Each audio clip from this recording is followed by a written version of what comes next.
আমি যখন ভালো মন্দ রান্না করে খাই তখন তাদের জ্বলে, অথচ আমি যখন দিনের পর দিন না খেয়ে থাকি তখন তাদের চোখে পড়ে। আসসালামু আলাইকুম, আশা করি সবাই ভালো আছেন, সুস্থ আছেন এবং আপনাদের দোয়ায় আল্লাহর রহমতে আমরাও খুব ভালো আছি। আমাদের জীবনে এমন কিছু মানুষ থাকে আশেপাশে বা আত্মীয় স্বজনের মধ্যে, দেখবেন আপনি বিপদে পড়েন, হাত পা কামড়ে যদি তাদের সামনে হাত পা আছড়ে মরেও যান, তারা কিন্তু ফিরে তাকায় না, সহানুভূতিও দেখায় না।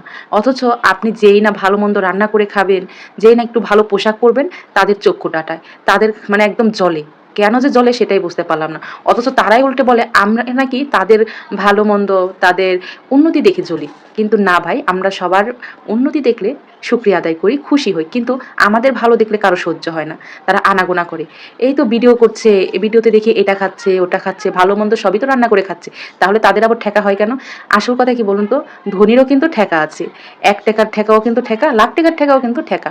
মানে অনেকের কিন্তু যখন অনেক টাকাই থাকে, কিন্তু হঠাৎ কিন্তু আবার মাঝে মধ্যে দেখবে 2 টাকার জন্য সে অনেকটাই অসহায় হয়ে যায়। তাই সেই সব মানুষকে বলা উচিত। আসলে আমি মুখ ফুটে কাউকে কিছু বলতে পারি না, এটা আমার সবচেয়ে বড় ব্যর্থতা।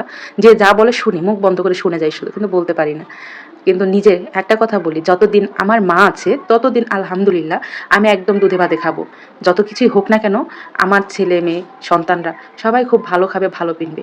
মাথার উপর আমার মা আছে। হ্যাঁ, হয়তো আমার বাবা নেই, কিন্তু আমার মা, বাবা মা দুটোটার কাজ কিন্তু আমার মা একাই করে আলহামদুলিল্লাহ। তো আল্লাহ তালার কাছে শুধু একটাই প্রার্থনা করবো, আল্লাহ তালা যেন আমার মাকে সবসময় সুস্থ রাখেন, ভালো রাখেন।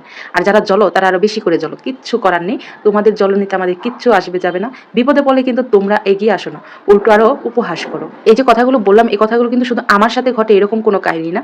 অনেকের ফ্যামিলিতে, অনেকের আত্মীয় স্বজনই এমন আছে, মানে তারা ভালো মন্দ দেখতে পারে না, অথচ কষ্টে থাকলেও তারা কিন্তু উপকার করতে আসে না, উল্টো আর তারা মজা নেয়। তাহলে যখন ভালো মন্দ হয় তখন কেন জ্বলো তোমরা? জ্বলো না, তোমাদের জ্বললে আমাদের জ্বলবে।